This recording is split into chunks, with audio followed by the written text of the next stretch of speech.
Estamos poquitos hoy. ¿Este fin de semana es puente? No, no. ¿No? Bueno. Bien.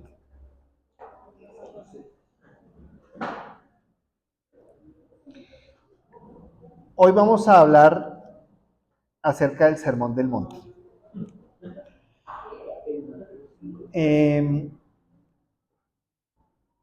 Estaba durante la alabanza pensando en un versículo que está en Juan capítulo 5. En el versículo 19 dice estas palabras. Jesús les dijo: les aseguro que el Hijo de Dios no puede hacer nada por su propia cuenta. Solamente hace lo que ve hacer al Padre. Todo lo que hace el Padre, también lo hace el Hijo. Y estaba pensando, pues que esas palabras las dijo Jesús acerca de sí mismo. Pero en Juan dice que a los que creemos en el Hijo de Dios, Él nos da potestad de ser hechos hijos de Dios. Y entonces me parece que estas palabras aplican para nosotros. El Hijo de Dios no puede hacer nada por su propia cuenta. Y me preguntaba cuántas cosas estoy haciendo por mi propia cuenta. Pero deberíamos solamente hacer lo que vemos hacer al Padre,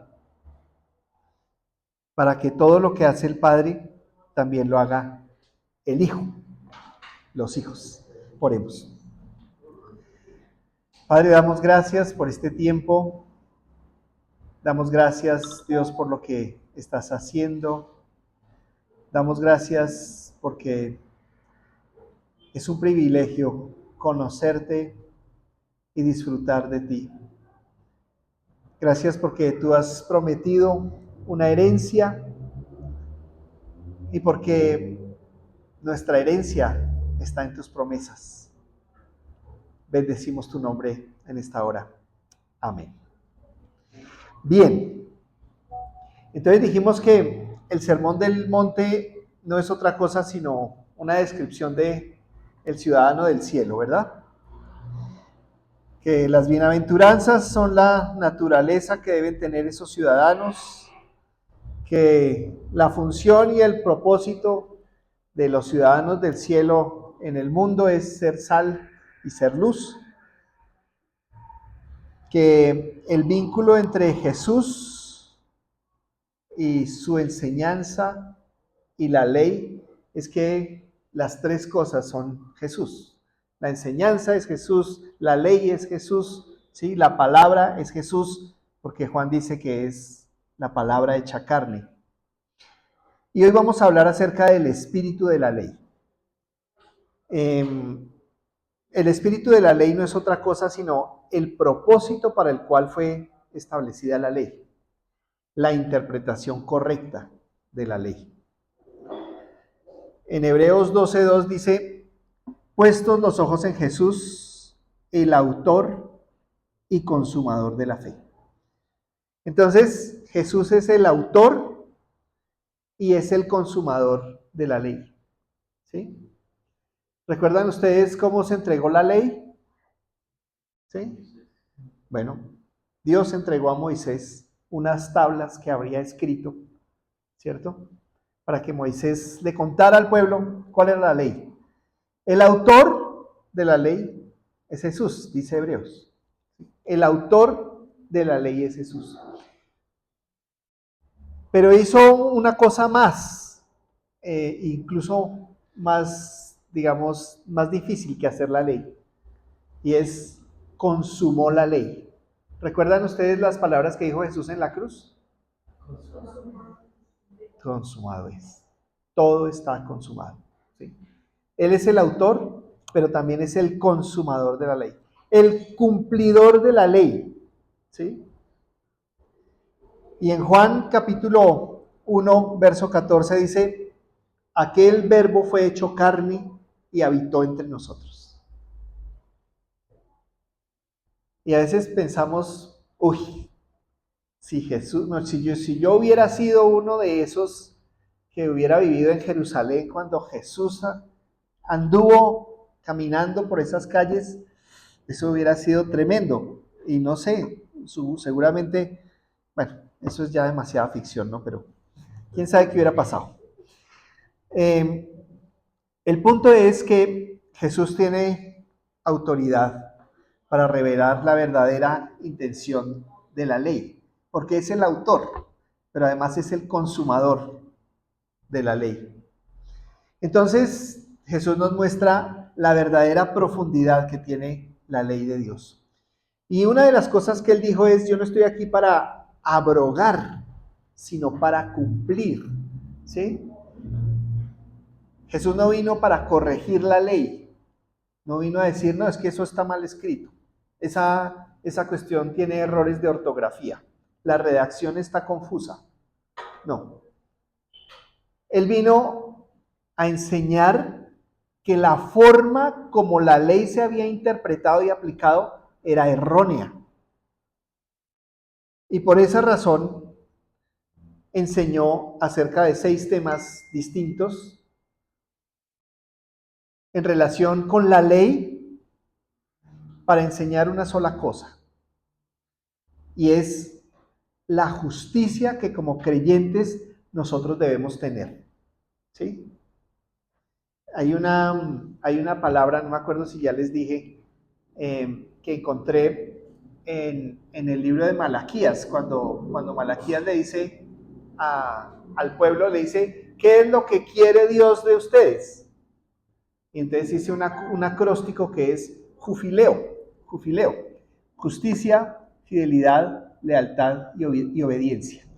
Eso es lo que quiere, pero la primera de todas es justicia. Y Jesús le dijo, si la justicia de ustedes no es mayor que la de los fariseos, pues realmente no han entendido nada.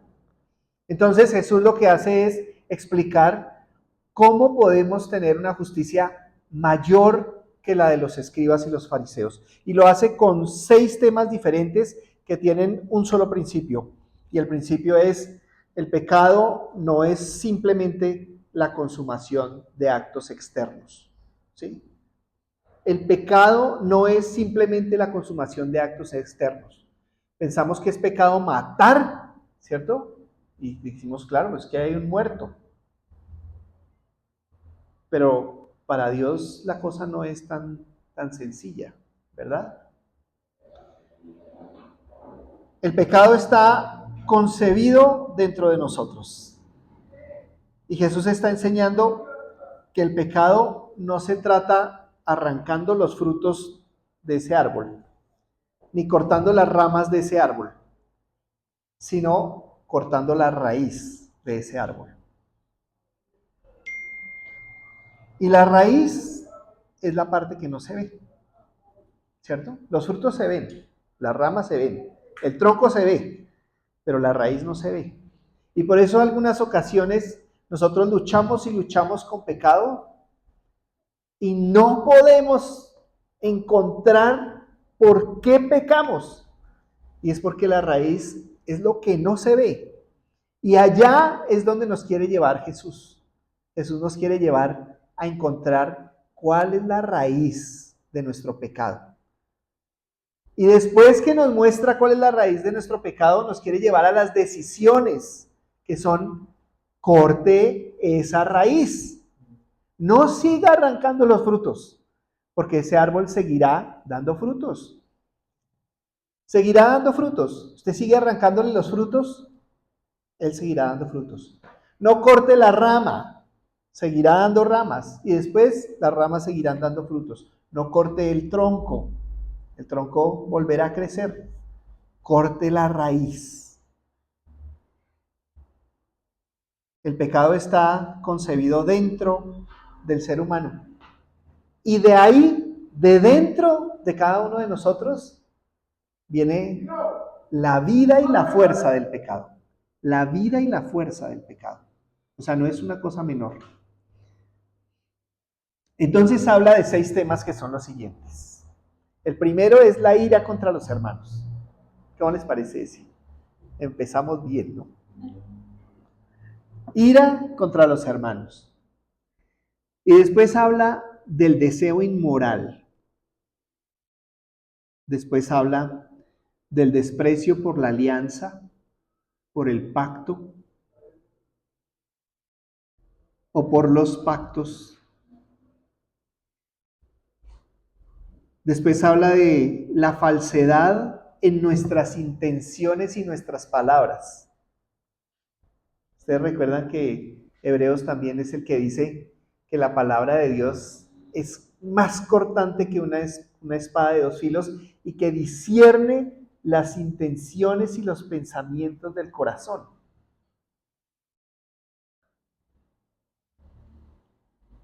Después habla del deseo de venganza y después habla del odio contra los enemigos. Esas 6 cosas son parte de nuestra vieja naturaleza pecaminosa que habita todavía en nosotros, que nos acosa. Y en Colosenses encontramos a Pablo escribiendo unos párrafos que dicen: hagan morir lo terrenal en vosotros. Colosenses 3:5 dice: haced morir pues lo terrenal en vosotros. Y hace una lista: fornicación, impureza, pasiones desordenadas, malos deseos y avaricia, que es idolatría. Nosotros hemos sido regenerados por el Espíritu Santo y hemos sido justificados en Cristo. Hemos memorizado un versículo que dice: de modo que si alguno está en Cristo, nueva criatura es, las cosas viejas pasaron y aquí todas son hechas nuevas. Y sin embargo, el mismo Pablo, el mismo que escribió que todas las cosas eran hechas nuevas, que éramos nueva criatura, lo hizo en Corintios, o para los corintios. Luego escribe a los colosenses: hagan morir lo terrenal en vosotros. Haced pues morir lo terrenal en vosotros. Y es que a pesar de nuestra regeneración, que es cierta, es verdadera, a pesar de nuestro nuevo nacimiento, a pesar de nuestra justificación en Cristo, estamos en un proceso. Ese proceso se llama la santificación, ¿sí? Por eso la promesa de Dios es llevarnos a la plenitud de Cristo, que es santo, ¿sí? El atributo, es mi opinión, ¿no? Pero el atributo exclusivo de Dios. Dios compartió muchos atributos con nosotros, muchos. ¿Sí? Compartió su soberanía, compartió inteligencia, compartió la manera de expresarnos, de poder tener palabra, compartió su atributo de creación al punto que nosotros podemos tener hijos. O sea, esa es la creación más, o sea, la generosidad más grande de Dios, hacernos creadores de vida, porque podríamos crear un cuadro, una obra literaria, podemos crear muchas cosas, pero vida también, ¿sí? Pero el atributo exclusivo de Dios, en mi opinión, es la santidad. La santidad, apartado del pecado. El día que Adán cometió el pecado, todos nosotros quedamos absolutamente contaminados y la santidad se volvió un atributo exclusivo de Dios. Así que estamos en un proceso de santificación. Y en ese proceso, y en ese proceso, y en ese proceso, y en ese proceso, y en ese proceso, y en ese proceso, y en ese proceso, y en ese proceso, y en ese proceso, y en ese proceso, y en ese proceso, y en ese proceso, y en ese proceso, y en ese proceso, y en ese proceso. Esto que está enseñando Jesús, o podríamos decir todo lo que está enseñando Jesús en estas 6 cosas, es gracia, ¿sí? La gracia y la justicia parecieran distintas, y pues ciertamente son distintas, ¿verdad? Pero tienen que ir siempre juntas. Gracia y justicia tienen que ir siempre juntas, ¿cierto? La santidad de Dios demanda el castigo por el pecado, y eso es justo, ¿sí? Pero la gracia es la forma como Dios satisface su santidad y la justicia para que Él siga siendo perfecto en todo. Y entonces, en la gracia, Dios nos da una cosa que no merecemos, que es la salvación, pero su justicia se satisface en Cristo Jesús, que paga por nuestra deuda.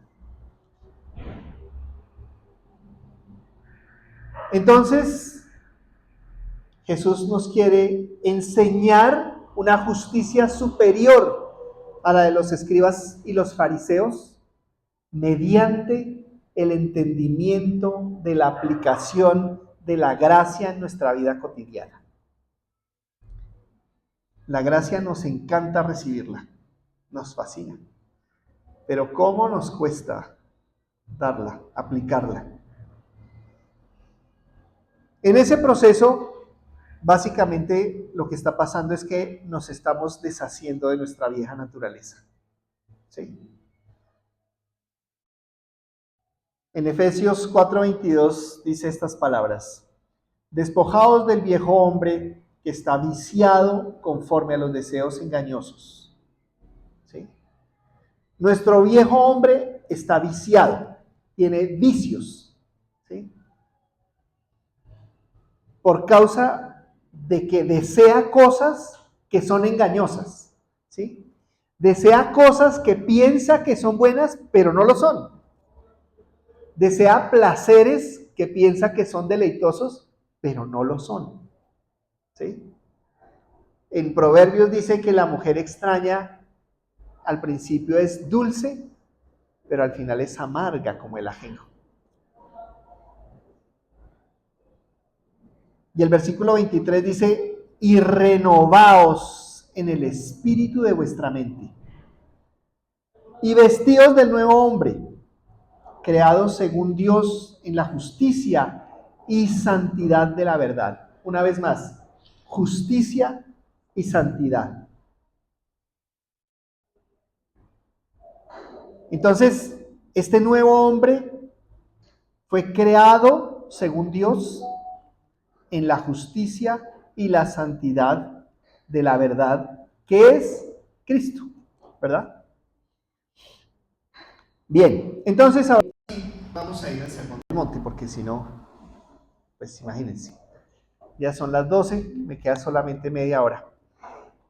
Mateo 5:21 dice estas palabras: oísteis que fue dicho a los antiguos, no matarás, y cualquiera que mate será culpable de juicio. Pero yo os digo que cualquiera que se enoje contra su hermano será culpable de juicio, y cualquiera que diga necio a su hermano será culpable ante el concilio, y cualquiera que le diga fatuo quedará expuesto al infierno de fuego. No es un pasaje fácil, y entonces decimos, bueno, ¿cómo será que un creyente queda expuesto al infierno de fuego? Si es que ya precisamente de eso vino a salvarnos Jesús, ¿sí? Bueno, vamos a investigar un poco, profundizar un poco en este asunto. Jesús empieza por el sexto mandamiento. El sexto mandamiento es: no matarás. Pero es el mandamiento, digamos, que uno pudiera decir, es lo más grave que pudiéramos hacer, matar a otra persona, ¿sí? Quitarle la vida a alguien, ¿sí? Podríamos robar a alguien y pues sí, seguramente le hacemos un mal, pero pues sigue vivo, ¿sí? Bueno, podríamos hacer muchas cosas a otra persona y seguramente le hacemos daño, pero sigue vivo. Pero este es tremendo, porque se acabó, no vive más, ¿sí? No vive más. O sea, ya no hay otra oportunidad, esto no tiene control Z, esto no se puede devolver. Es la situación más drástica de la ley, lo más grave que podemos hacerle a un semejante. Pero es el ejemplo perfecto que Jesús escoge para demostrar hasta dónde llega la profundidad de la ley de Dios. Y entonces Jesús asocia el asesinato con la ira, ¿sí? La ira es ese sentimiento que nosotros tenemos con tanta facilidad, ¿cierto? Cuando nos da algo mal genio, cuando no recibimos algo, cuando algo nos causa escozor, cuando sentimos que nos hierve la sangre, cuando se nos calienta la cara, las orejas también se ponen rojas y meneamos la cabeza y decimos, no, no puede ser, esto no es, no puede ser, no puede ser. Y seguramente decimos otras cosas. Pero lo que Jesús dice acá es que el pecado o la violación de la ley no es simplemente ir y matar a otro, ¿sí? Sino precisamente ese sentimiento de ira, de enojo que se dirige a otra persona. Hasta hace muy poco yo pensaba que podría insultar a cualquier persona. Y pues como no le pasaba nada, ¿verdad? Porque a veces uno hasta, por ejemplo, manejando, ¿no? Uno insulta a otro, ¿no? Bueno, no les voy a dar ejemplos porque ustedes saben más que yo. ¿Sí? ¿Cierto? ¿Sí? Así maneje uno cicla, no importa. Uno se la sabe, ¿cierto? Y entonces empieza a quejarse que los conductores son terribles. Y cuando uno es el que maneja carro, dicen las ciclas son las terribles. Y así, todos contra todos, ¿no? Y entonces yo pensaba pues que decirle a una persona pues, que es muy bruto, o que es muy atravesado, o que el pase le salió en un tamal, o cualquier cosa de esas, pues, pues era inocuo, ¿cierto? Pues igual ahí sigue vivo entre su carro, cerrando y molestando a todo el resto de la humanidad. Bueno, pues así es como los fariseos interpretaron siempre este mandamiento. Así es como lo interpretaron los escribas. Así lo vivieron, así lo enseñaron, así lo hicieron. Y Jesús, entonces, llega y les dice, así como lo están haciendo, así, justo así, así no es. Así no es, así está mal. ¿Sí? Y Jesús no está agregando mandamientos, ¿cierto? ¿Ustedes recuerdan el mandamiento nuevo? Dice, un mandamiento nuevo os doy, que os améis unos a otros. Y uno dice, mentira, ese está en Levítico. Allá dice que tenemos que amarnos unos a otros. ¿Cuál es el mandamiento nuevo? ¿Cuál es el mandamiento nuevo ahí? Como yo os he amado. Ese sí es el mandamiento nuevo. Porque nadie nos ha amado como Cristo. Ese es el mandamiento nuevo. Pero aquí Jesús no está agregando mandamientos, no está reemplazando, está llevando el sexto mandamiento al nivel profundo, más profundo, para enseñar cómo es que nosotros, creyentes en Cristo, nuevas criaturas, podemos ejercer una justicia que es superior a la de los escribas y los fariseos. Entonces Jesús dice que todo aquel que tolera, soporta, le da cabida, permite ira en su corazón, se hace culpable a los ojos de Dios de asesinato.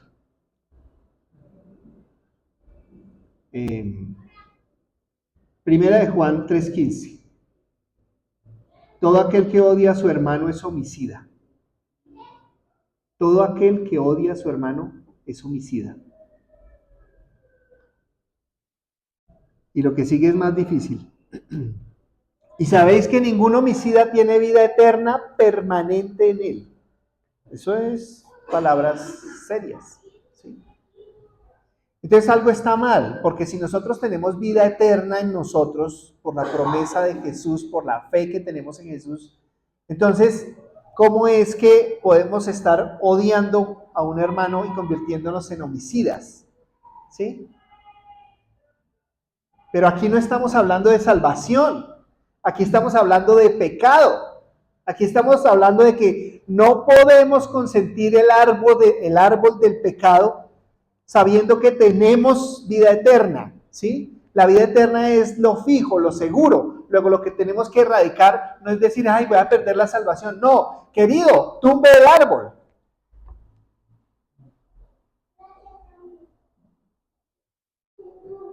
La ira es un sentimiento que difícilmente permanece oculto. Esa cosa se brota, ¿sí? Eso es como, pues sí, como la dermatitis. Eso inflama, rasca y saca escara, pues. Y normalmente fluye en forma de palabras. ¿Sí o no? ¿Sí? Bueno. Lucas 6:45 dice, de la abundancia del corazón abra la boca. Y eso me ha llevado a examinarme especialmente cuando manejo. Especialmente cuando manejo. No hay otra ocasión en mi vida cuando diga tantas cosas en contra de otras personas. No hay otra, no hay otra. Ni en el Transmilenio, ni haciendo fila, no, no, no, no. Pero manejando es una cosa increíble. Y entonces vengo delante del Señor y digo, ¿de dónde está saliendo todas estas cosas que dice mi boca? Y el Señor dice, pues de tu corazón, querido. La ira se verbaliza como insultos, difamación, chisme o murmuración.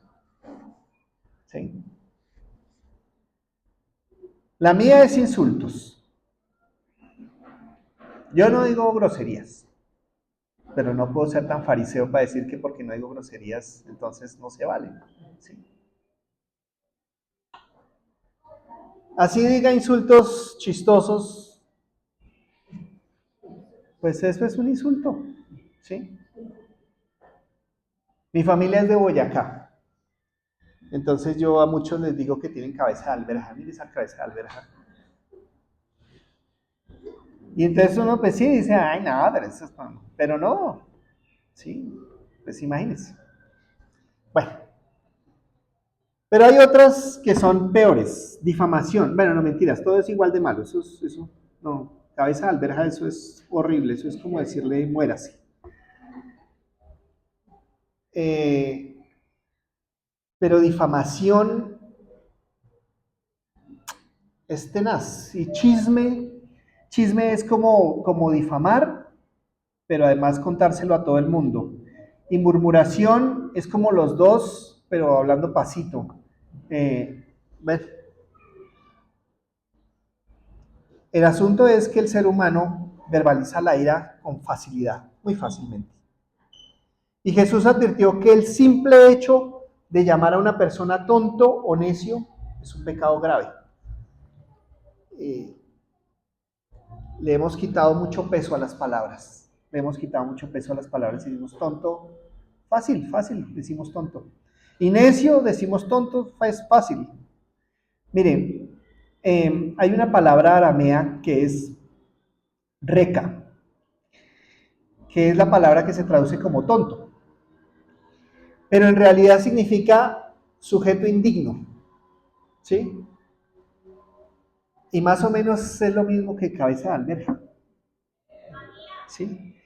Es alguien con la cabeza vacía, que no tiene nada bueno, alguien sin valor, alguien que no vale nada. Una forma de reducir a una persona a la nada, quitándole incluso la semejanza a Dios. Imagínense eso. Cada vez que yo digo cara de alberja o cabeza de alberja, como si Dios tuviera cabeza de alberja. No, le quitamos la semejanza que Dios puso en todos nosotros a una persona por decirle cosas ridículas. En la tradición rabínica se usaba esa palabra para indicar a personas que eran frívolas o de mal carácter o personas traidoras, ¿sí? Y hay otra palabra que es moros. Esa palabra, digamos, en griego existe y se usa para locura, pero en hebreo hay una palabra parecida que es more. Y en griego y en hebreo esa palabra tiene el sentido de apostasía, rebelión y perversidad moral. ¿Sí? Entonces, cuando alguien le decía more a otro, estaba consagrando a esa persona al infierno. O sea, básicamente le estaba diciendo a usted lo único que se merece es ir al infierno. Imagínense eso. ¿Sí? Su apostasía, su perversidad moral, su bajeza es tanta que usted lo único que merece es irse al infierno. ¿Sí? No tiene reparación. Y un escritor que se llama, es de apellido Tasker, decía que eso es atrevernos a hacer un juicio que solo Dios puede pronunciar. O sea, es un atrevimiento. Y somos atrevidos, somos muy atrevidos. Somos atrevidos cuando decimos tantas cosas, somos atrevidos en nuestra manera de actuar, somos atrevidos en la manera en la que nos relacionamos, somos atrevidos en la manera como administramos lo que Dios nos ha dado. Tremendos. Así que el sentimiento de ira y las palabras insultantes no matan a nadie. Bueno, a veces sí, ¿verdad? Yo he visto novelas que le dicen al abuelo cualquier cosa y el abuelo se muere. ¿Sí? Le dicen que su herencia se va a quedar en alguna parte y él se muere. Pero pocas veces nosotros matamos a alguien diciéndole palabras. Sin embargo, nuestra ira y nuestros insultos sí equivalen a un asesinato. Nuestros pensamientos, la forma de mirar y las palabras que le decimos a otro, lo que dicen es, muérase. De hecho, entre los jóvenes ya se dicen así, ¿verdad? Muérase. ¿Se habían oído eso o no? Se dicen así. ¿Sabe qué? Muérase. Y no tenemos idea de las cosas que estamos diciendo. Entonces, para ir a lo práctico, tenemos que lidiar con la ira. Cuando la ira es nuestra ira, pues lo que tenemos que hacer es tratarla como lo que es, un pecado. ¿Y el pecado cómo se trata? Pues reconociendo que es pecado y arrepintiéndonos del pecado. El otro día hablábamos con Mateo y con Pipe que el arrepentimiento es vigente y permanente, ¿sí?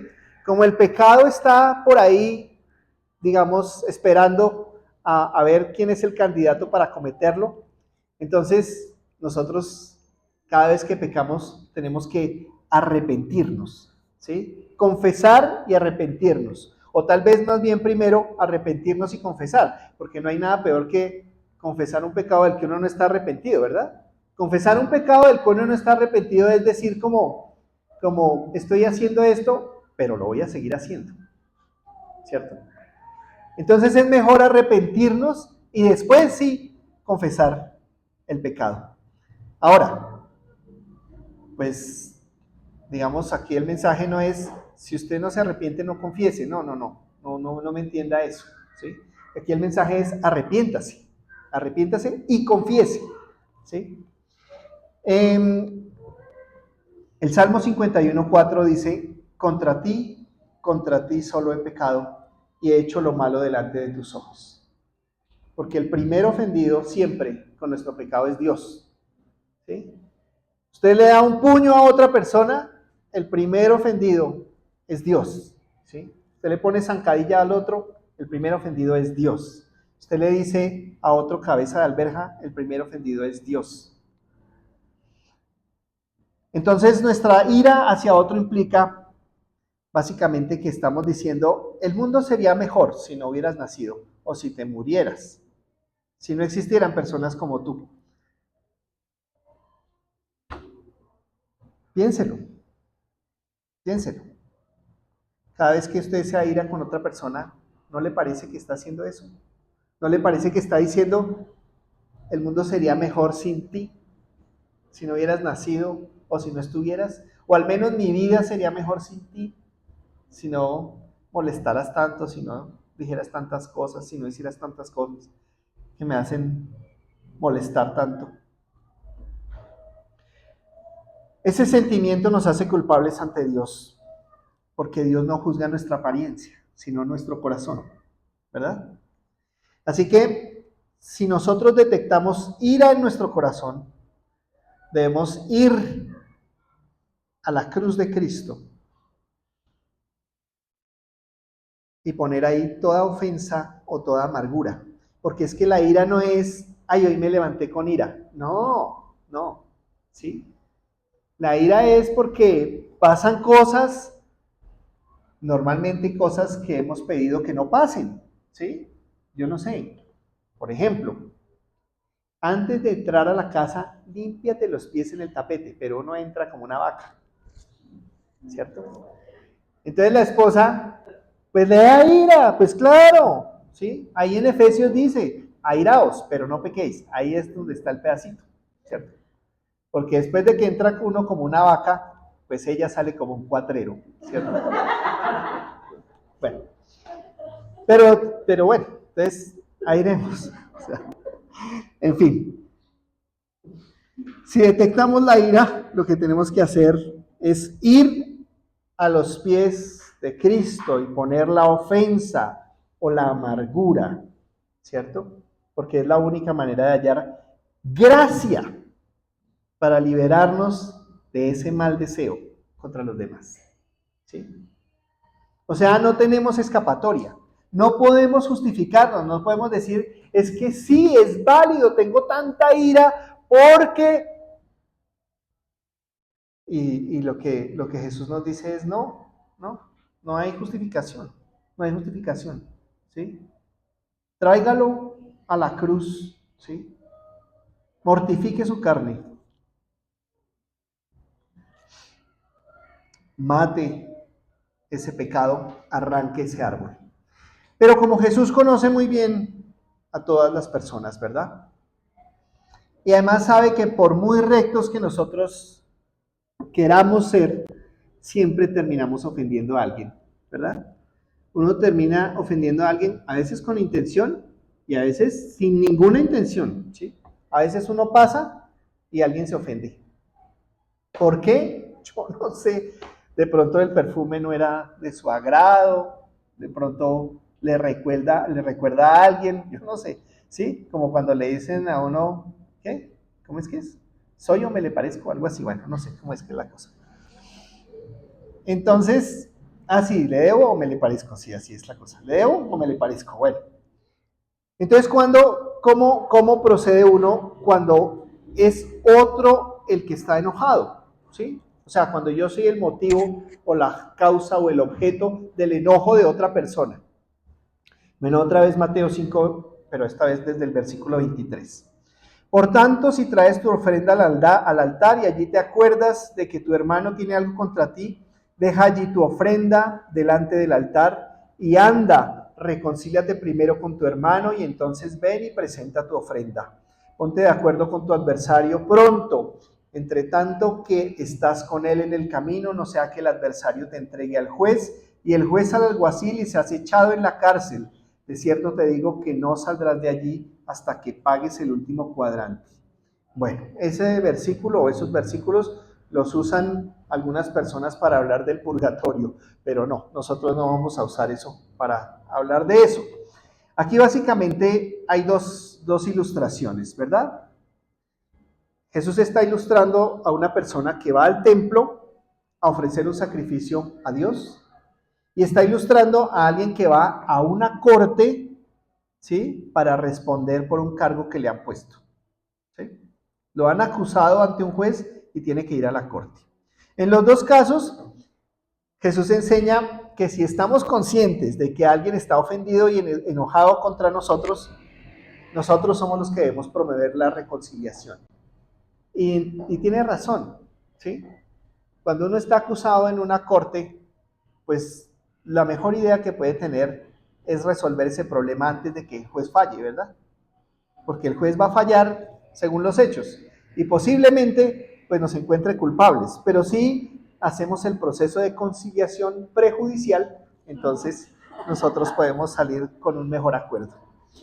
Entonces, Jesús enseña varias cosas, entre esas que no es bueno para nosotros albergar pensamientos o sentimientos homicidas en nuestros corazones, pero que además debemos tomar la iniciativa para reconciliarnos con nuestros hermanos o con nuestro hermano lo antes posible, por una razón.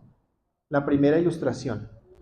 Porque si yo estoy en una mala condición con otro hermano, mi adoración no tiene valor.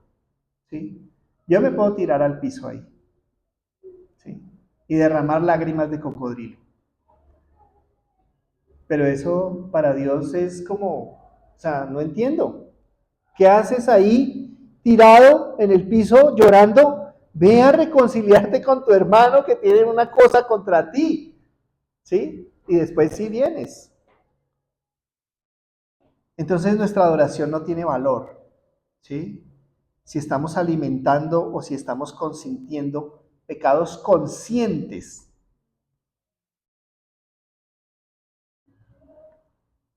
No podemos estar bien con Dios mientras estemos cometiendo injusticia contra nuestro prójimo, ¿sí? Injusticia. ¿Qué es lo que Dios quiere? Jufileo. Justicia, fidelidad, lealtad y obediencia, ¿sí? Y hoy seguramente hablamos de la primera y la última, ¿sí? Justicia y obediencia. Justicia y obediencia. Primera de Juan 4:20 dice, si alguno dice yo amo a Dios y aborrece a su hermano, es mentiroso, ¿sí? ¿Entienden por qué no acepta la adoración? Ahí uno tirado en el piso, Señor, yo te amo. Mentiroso, mentiroso, ¿sí? Si alguno dice yo amo a Dios y aborrece a su hermano, es mentiroso. Pues el que no ama a su hermano a quien ha visto, ¿cómo puede amar a Dios a quien no ha visto?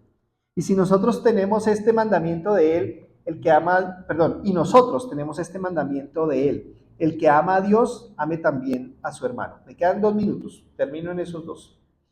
No debemos permitir que una ofensa, digamos, permanezca en nuestro corazón y mucho menos que crezca como ese árbol que bota ira.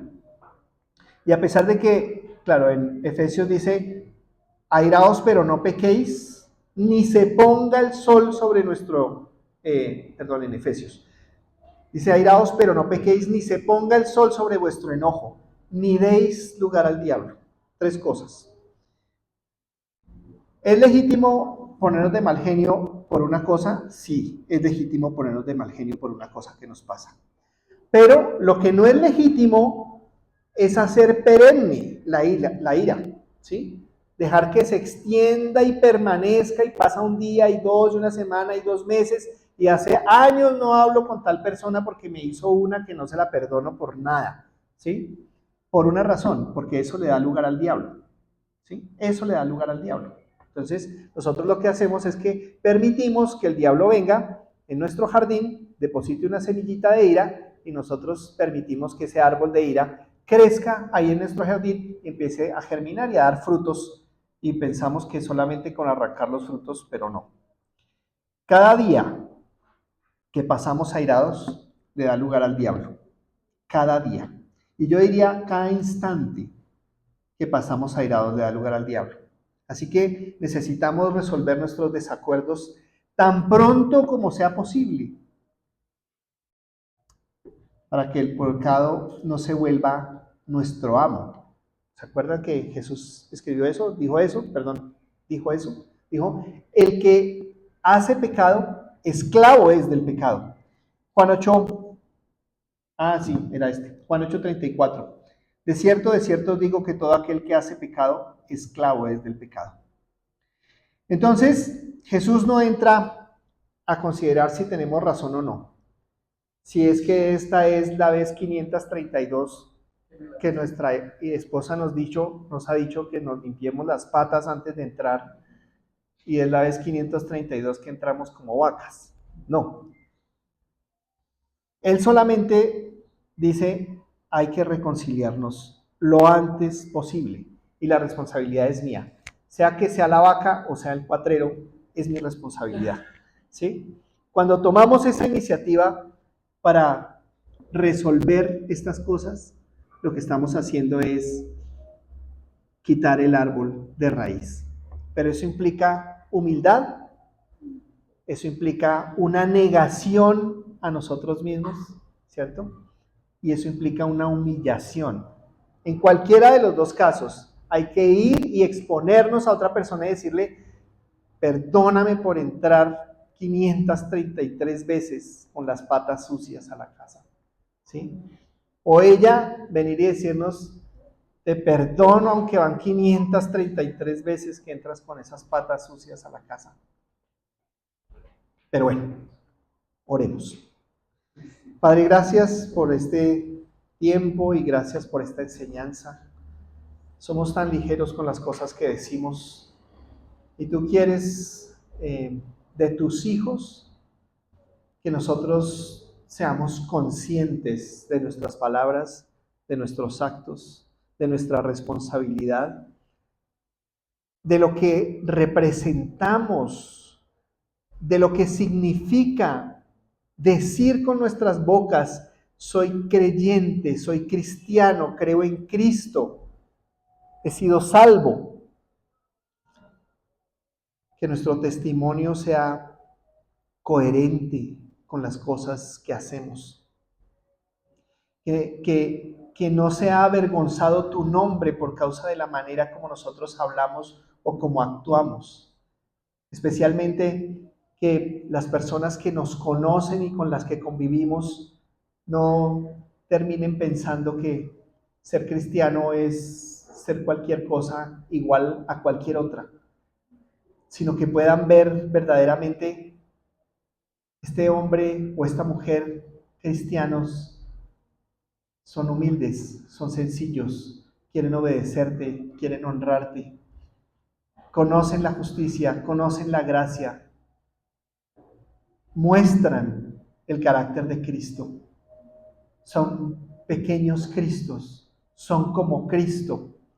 No tienen en sus corazones venganza, no tienen en sus corazones ira.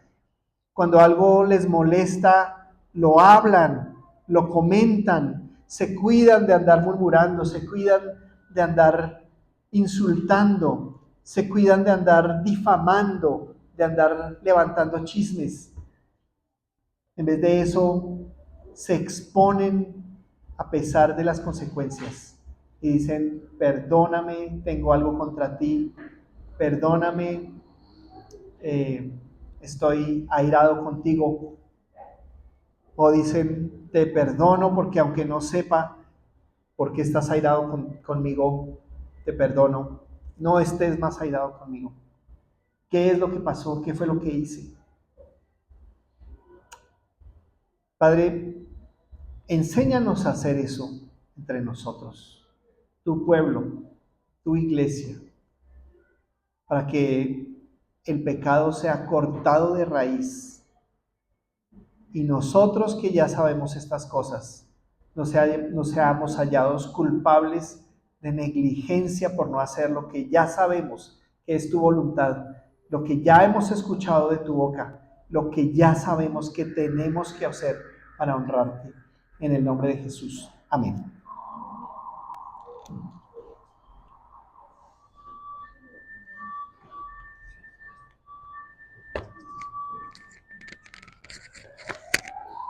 Bueno, algunos anuncios. Esta semana tenemos igual Hechos 2:42 el martes. El jueves tenemos casa de oración, también a las 7 aquí.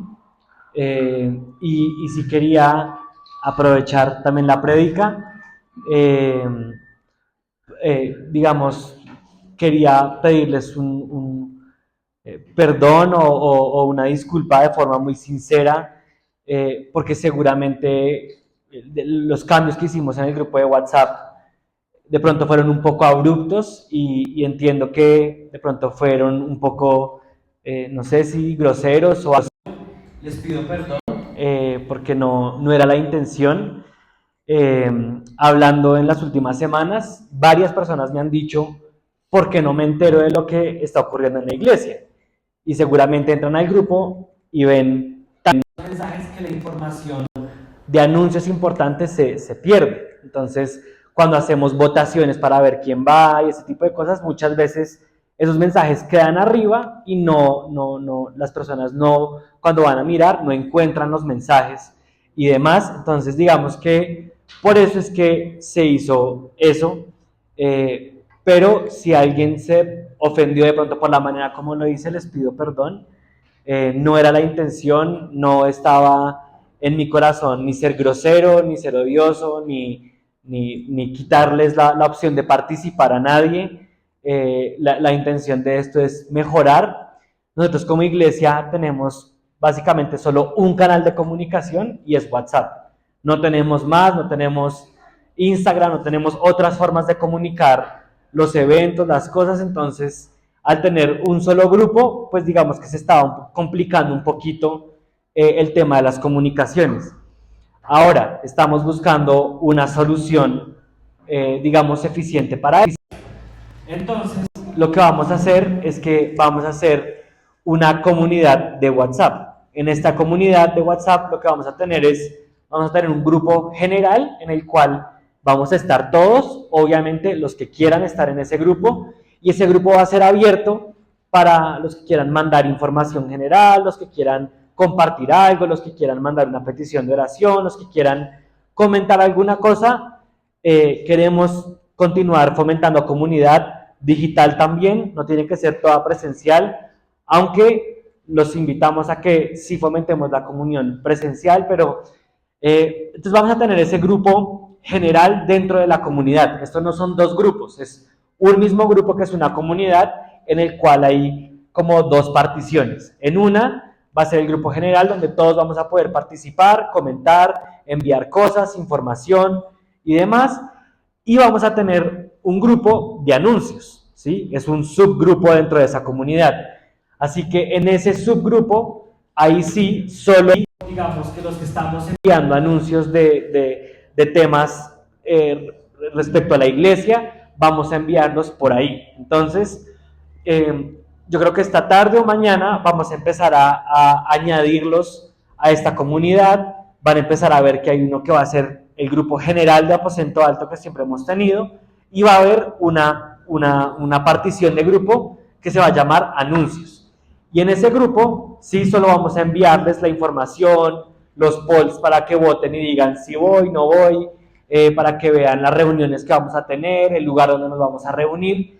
De esa forma a ustedes no se les va a perder la información importante de la iglesia entre un cruce de muchos mensajes que se mandan. Entonces, otra vez, la intención es, no queremos es que no participen. Lo único que estábamos buscando es que los mensajes se comunicaran de una forma clara y que a todos nos llegaran los mensajes de la iglesia. Entonces, entiendo que varias personas de pronto se ofendieron por esto y les pido perdón. No estaba en mi corazón, en nuestro corazón, generarles esta inquietud. Solo queremos funcionar un poquito mejor como iglesia. Y entonces por eso lo hicimos. Entonces de forma amorosa les pido perdón si en algo se ofendieron, si en algo los ofendí, pero para que sepan que a partir de mañana vamos a empezar a utilizar el tema de la comunidad en WhatsApp, y siéntase en toda la libertad, pues vamos a meter a todos en el general, a todos en el de los anuncios, y siéntase en la libertad que si usted no quiere recibir todos los mensajes del grupo general y demás, siéntase en la libertad de mutearlo o de salirse si no quiere, pero pues vamos a tener ese espacio para hacerlo. Y en el otro sí les pedimos que sí estén todos en el de los anuncios para que todas las comunicaciones de la iglesia las reciban por ese lado y no se les vayan a perder. Entonces, si van a escoger un grupo para quedarse y tener la información de la iglesia, que es en el de anuncios. Y si quiere participar y compartir información de otras cosas, peticiones de oración, no sé, lo que está pasando con Israel, etcétera, lo pueden poner en el grupo general de la iglesia, y en ese grupo sí podemos participar, charlar, mandar fotos, etcétera. Siempre es chévere crecer como comunidad también. Entonces, para que lo tengan muy presente. Entonces, igual, una vez más les pido perdón si en algo se ofendieron, si en algo les herí, no era la intención. Entonces, sí, de ahora en adelante estamos así. Si tienen alguna pregunta respecto a esto y cómo funciona la comunidad y demás, nos escriben y vamos a estar ahí pendientes de ese tema. Entonces, un abrazo y feliz semana para todos.